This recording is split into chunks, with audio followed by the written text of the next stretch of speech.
Senhoras e senhores senadores, senadoras, público que nos vê pela televisão, pela rádio, nos ouve pela rádio, colegas senadores, jornalistas que participam aqui todo dia, os nossos visitantes. Hoje não é um dia bom para o Brasil. Para a nossa geração, que tanto lutou por um Brasil justo, soberano, democrático, por um país desenvolvido, um país que dá oportunidade para todos, verdadeiramente não é um bom dia para a nossa democracia. Para nós do Partido dos Trabalhadores, também não é um bom dia.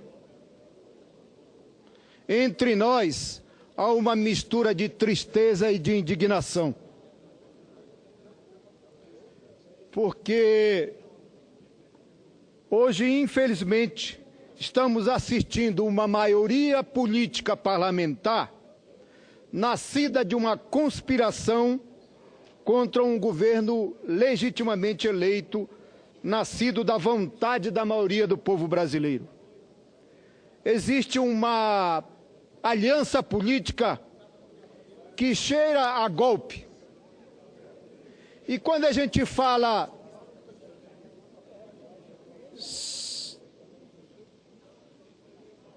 Presidente, queria que assegurasse aqui minha palavra, que 1 minuto de interrupção aqui.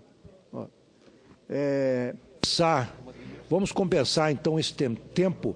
O senador Lindenberg veio aqui à presidência justamente para tentar alterar novamente o plano que havíamos acordado. Então, Vossa Excelência está com a palavra e retornamos esses 2 minutos, ou o minuto que falta, acrescentamos ao seu discurso. Estava dizendo, presidente, que nós hoje estamos assistindo uma maioria parlamentar nascida de uma conspiração contra um governo legitimamente eleito, nascido da vontade da maioria do povo brasileiro. Existe uma aliança política com cheiro a golpe. E tem muitos colegas aqui que fica meio importunado quando a gente fala em golpe. Mas é uma mistura dessa maioria política que se estabeleceu. E quem diz isso não é só nós do PT, não é só nós que defendemos a questão contra o impeachment. Mas o mundo inteiro está a reclamar. Nos principais meios de comunicação, essa é a verdade que circula. A democracia brasileira está ameaçada. A aliança política que surgiu da soma da oposição, liderada pelo senador Aécio Neves, que perdeu as eleições nas urnas, e somada à chantagem surgida lá da Câmara Federal, liderada pelo senhor Eduardo Cunha, e somado aqui com os partidos aliados, que junto com o senhor Miguel Temer conspiraram e traíram a presidenta da República. E se some a isso o projeto midiático, liderado pelos grupos Globo e Abril, que tem o papel de criminalizar aqueles que estavam no poder, principalmente o PT, a sua principal liderança, o companheiro presidente Lula. É isso que, num processo sofisticado, somaram essa maioria política aqui. E misturado com um conjunto de hipocrisia que se estabelece aqui. E olho para os companheiros. Criminalizam o PT. O PT é um partido corrupto. O PT é que inventou um conjunto de coisas. E repetem isso. E quem está falando aqui, e falo aqui de cabeça erguida, como diz a imprensa, é um ex-mensaleiro que foi envolvido no chamado mensalão. O senhor participou do julgamento. presidente. E não era mensalão, não provaram que era mensalão. Eu, líder do PT, deputado federal do PT, tinha que receber algum discurso por fora para votar no meu projeto político, no projeto do meu partido. Mas fui julgado porque se inaugurou no Supremo Tribunal Federal, no Ministério Público, o julgamento político, misturando a política com a justiça e o julgamento. É assim que se faz hoje no Ministério Público. O processo do Lava Jato está confundindo e confunde a questão de o que é propina da corrupção e o que é apoio aos partidos políticos, aos candidatos. E se aproveita desta mistura para direcionar e selecionar aqueles que eles querem colocar na criminalização da política. Muitos senadores aqui foram escolhidos para isso. Não foi só o Partido dos Trabalhadores. Há uma seletividade para processar e criminalizar a política e os políticos, principalmente quem está no poder. Por isso, presidente, onde está o crime que a presidenta cometeu?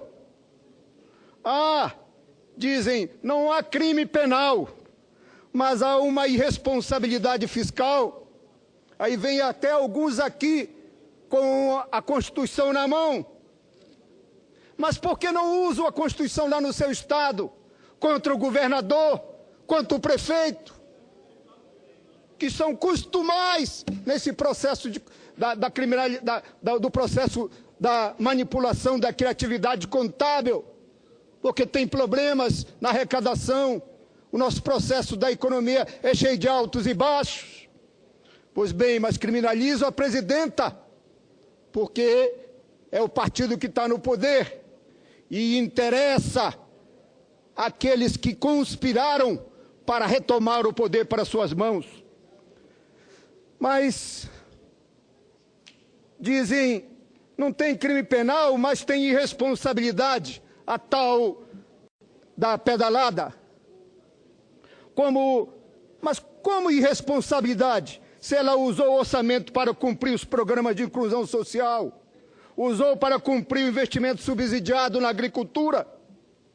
Na comissão do impeachment, aqueles que acusaram a presidenta ficaram repetindo a mesma cantilena, fugindo das testemunhas e da documentação que comprovava a inocência da presidenta. É claro que o problema não é jurídico, não é constitucional.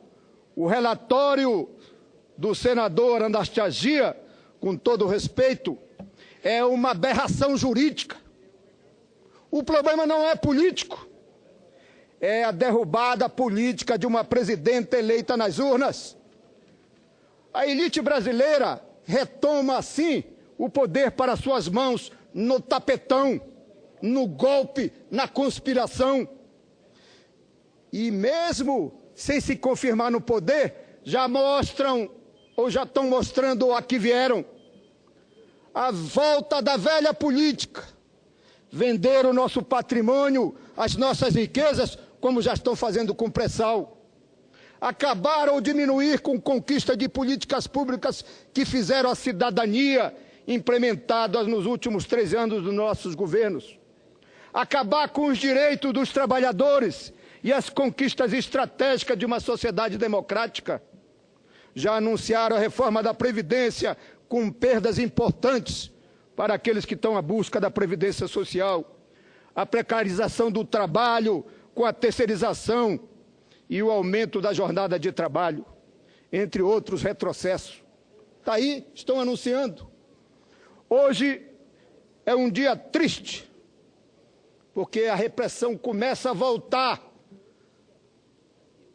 Está aí, na própria processo da Olimpíadas, a repressão.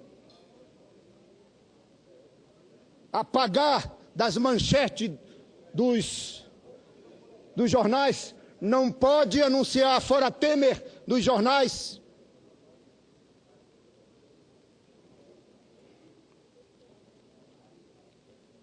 demonstrando um prenúncio de que o Brasil está sob a ameaça de viver outra vez sob o governo de um governo autoritário.